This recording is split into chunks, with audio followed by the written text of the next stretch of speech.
Hey guys, welcome back to another video. So today I'm going to be talking about all the books I absolutely must read this year. Like, I have to read them, because if I don't, I'm going to be very mad at myself, because all of them are ones that I'm super excited for and have been super excited for like ever, and I just haven't read them yet. I'm working on it, but a lot of them are very like long books and like part of series, as you can probably tell from the gaps in my shelves. And I'm also just kind of intimidated to read some of them, because when I think I'm going to love a book, I won't read it. I'll like put it off because I don't want it to end, and I don't want, like, I want to have that love in my head for it. So I feel like by reading it, it's like gonna be over in my mind, and I don't want it to be over. So if I just don't read the second book, it's not over. That's just the logic in my mind. Anyways, so I'm gonna take you through all the books I have to read this year. Obviously there's more I'd like to get to that like I don't own and that are still on my shelves that I'd like to get to, but these are like my priority. Like, I absolutely have to read these, or like I really want to get to them. So let's get started. So the first book on that list is actually one I'm currently reading, which is Dune by Frank Herbert. I literally just started this last night, already in love with it. I'm annotating it, and I already have so many tabs, I feel like I'm gonna run out.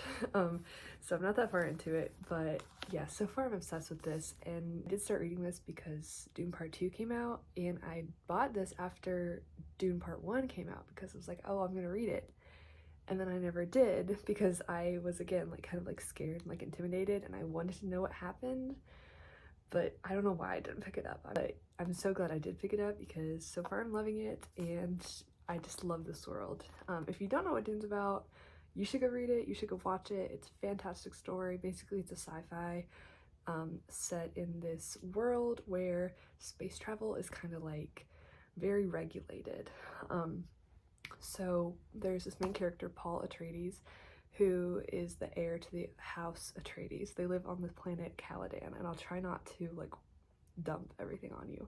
Basically, they are given the planet Arrakis, which is a desert planet pretty much, and it has this valuable drug called spice on it, which is like the primary factor of all the houses' like wealth. So whoever has control of it is like very wealthy, very important, very powerful.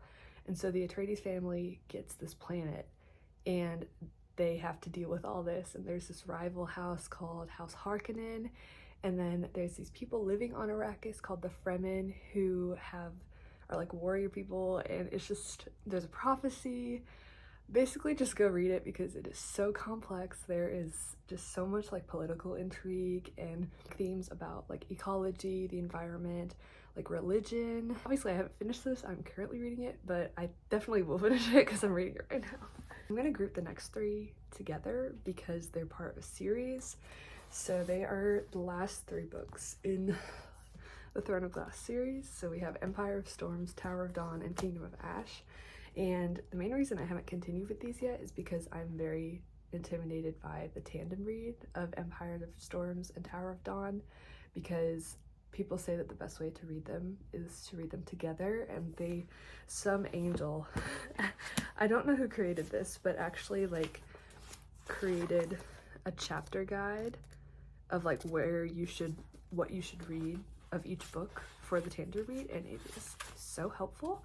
Well, it will be helpful, and I printed it out so I can like check it off as I go, but it just seems like a lot, and I'm kind of nervous about it.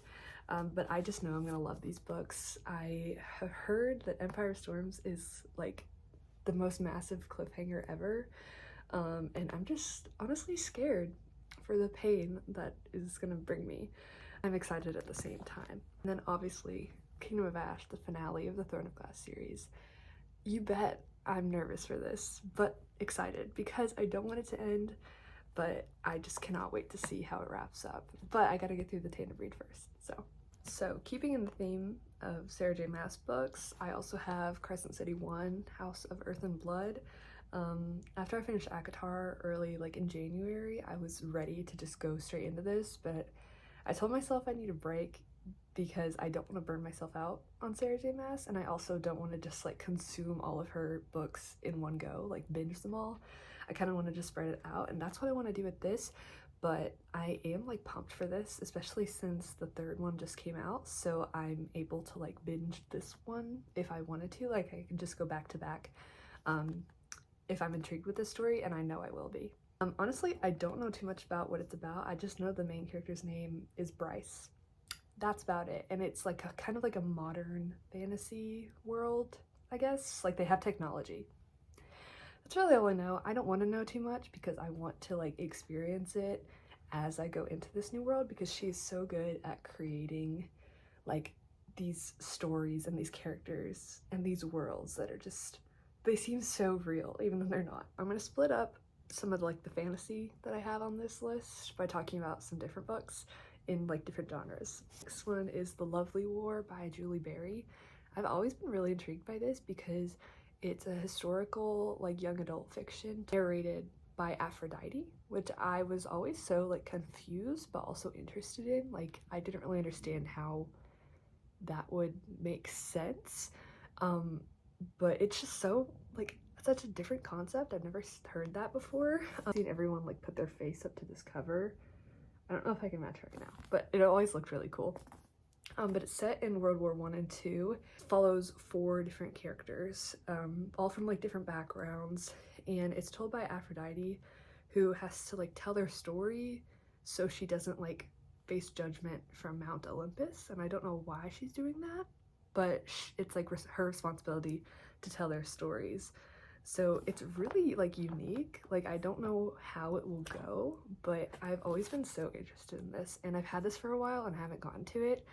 So I'm hoping to get to this year, and I'm really hoping I love it, because I feel like this is just such a unique book to recommend. Like for someone, if there's ever someone who's like looking for a really different book or like just a really great book, I feel like this, if it's good and if I love it, will be the perfect recommendation. And then I also have Anne of Green Gables by L.M. Montgomery, and I plan to read this month in March, hopefully. But this is like a classic. I feel like everyone is familiar, or at least semi-familiar with this story. Maybe they've seen Anne with an E. I know I used to watch that when it came out. I was in like middle school, I think, and I watched it because it looked like a fun show, and it was, but I had no idea it was based on Anne of Green Gables, and so that's why I got this book. I literally got this book in 8th grade and still haven't read it, and I'm almost a junior in college. So that's kind of shameful of me. But I did try and read it back then. I just couldn't really get into it, but I think that's because my 8th grade mind was still caught up in like Harry Potter and like the YA books of the time, so I wasn't really like ready for a classic, even though I think this is more of like an easy classic that someone could read. But I just think it's gonna be such like a cute story, and just like wholesome, and just a lot of good like lessons that I wish I would have learned as a kid. And like maybe I did learn them, but I wish I would have read this when I was in 8th grade, because I feel like it would have stuck with me a lot more and like just been like a foundational book of like my adolescence. I don't know if that makes sense. The cover is like so cute, and then on the inside, little drawings of like the characters. It's a really cute edition. Alright, so coming in with another fantasy, I have Blood and Moonlight by Erin Beatty, I think is how you say her last name. She wrote this other series called The Traitor's Kiss, and I started reading that first book and I enjoyed it. I just never finished it. I kind of just didn't stick with me, but this sounds a lot more intriguing to me. I actually won it in a Goodreads giveaway. It's basically like a murder mystery fantasy. So there's this girl in this city, and it's like more of like an industrialized city. So not really urban fantasy, but more like not medieval fantasy. It involves like architecture, and she witnesses a murder escaping the scene of his crime, and she basically has to investigate and make sure he doesn't strike again. And she meets this guy named Simon, and they have to work together, and it just sounds like a lot of fun. And I think it's a standalone, maybe. There might be a sequel coming out, but I am just really intrigued by this, and I got it like a couple years ago in a Goodreads giveaway. I still haven't read it because I think I'm gonna love it. Like the cover is gorgeous, the synopsis is gorgeous. I'm just like nervous. I don't really know. I feel like I don't see many people talk about this, so this would be fun to read, and like another like underrated recommendation. So next up we have Alone with You in the Ether by Olive Blake. This is the original self-published cover from like a couple years ago, before she was traditionally published, so now you can't get this anymore, and I feel like so special and so honored to own this. Yeah, I still haven't read it. I'm such a failure. What am I doing? I actually did start it. I got up to page 40. However, it was putting me in a really bad like mental state, and I know that sounds kind of cringe, but I guess it was just not the right time for me to be picking this up. It was just a bit too existential for me. So I'm thinking that when I pick this up next, I'll have to be in a better like mindset going into this, because it technically is like a romance, but not like your standard like rom-com. Like it's more of like a deeper kind of like connection romance. That's not even a genre. I just made that up. A lot more like existential and like not as lighthearted as other romance books. However, I do think I will absolutely adore this book. I did start annotating it. So definitely when I start reading it again, I'll like start over just to get the full experience. But what I did read, I enjoyed. It just wasn't good for me at the time. We're down to the last 4 books. Circe by Madeline Miller, and again I feel like everyone on the planet has read this but me. But it's again one of those things where when I was younger I picked it up and thought I would just absolutely eat it up, but I realized it just wasn't the right time for me to read it. And I am still a bit intimidated by it. But I do think I'll love it, especially since I'm more familiar with like the Odyssey. In my Greek and Roman culture class, we really went in on like the Iliad, the Odyssey, and the Aeneid, so I'm a lot more familiar with those myths, so I think this will raise my enjoyment of Circe. Obviously it doesn't follow like Odysseus, but it involves him a little bit, so I feel like now that I have more of an understanding of those stories, I'll be a lot more inclined to appreciate it more. Honestly, I don't know that much of what it's about because again, I kind of want to go in blind to this, and I prefer to do that with most books. But I just know it follows Circe and a lot of stuff happens, and I've heard absolutely amazing things about it. So next I have The Invisible Life of Addie LaRue by V.E. Schwab, and I am very ashamed that I haven't read this because this sounds like it is right up my alley, like kind of like a whimsical fantasy and more just like a deeper kind of fantasy, very like character driven, I've heard. And I feel like I've seen mixed reviews on this, but mainly positive. But it just sounds, again, super intriguing to me about this girl who can kind of like travel through time, or time travels through her, I guess is a good way to put it. She never really like ages, and nobody remembers her after she meets them, which sounds like such an awful curse to have. And I feel like this will be such like a hard-hitting, like heartbreaking story, and I love those kind of books. So I don't know why I haven't gotten to this, but I am super pumped too, because I feel like it'll absolutely like break my heart, but I'll love it at the same time. Then the next 2 I have are the ones I dare say I'm most ashamed that I haven't read yet, because I claim that they are like my absolute favorite series and like favorite books, yet I have not finished them. I could loop Throne of Glass into that because that is a favorite series, but these specifically are duologies that I just refuse to finish because I don't want them to end, because I love them so much. So starting off with Crooked Kingdom, I literally have a bookmark in here ready to go. I just can't bring myself to do it. So here's Six of Crows. It's perhaps my most annotated book I own. I literally ate this book up. I adore this book.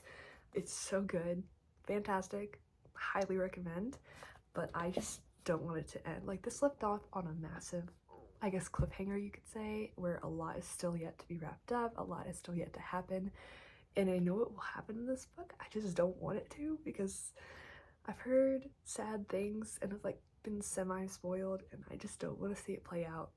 But I also want to read this so I can watch the show, because I didn't want to watch the show before I had finished the books.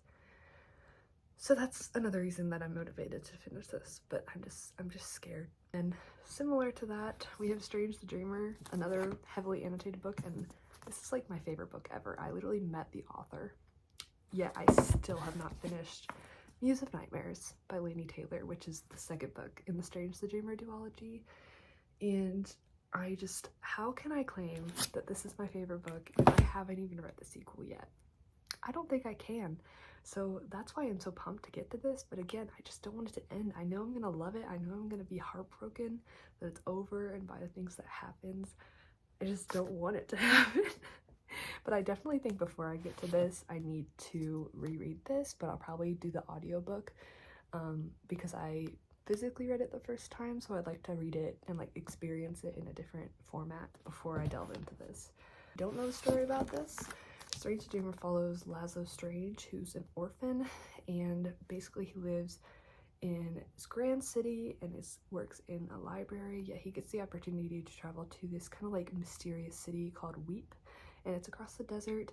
And he gets to the city and it is kind of like, it's been controlled by these gods, these gods that kind of wreak havoc on the city, and people of the city want them gone, and so they are trying to find a way to move these gods out of here. It's a very intriguing story. That's not the best explanation, but I think it's best to go in blind to this because you really don't want to know too much, and it's more fun to just experience it as you go. That's how I read it, and that's why I absolutely love it.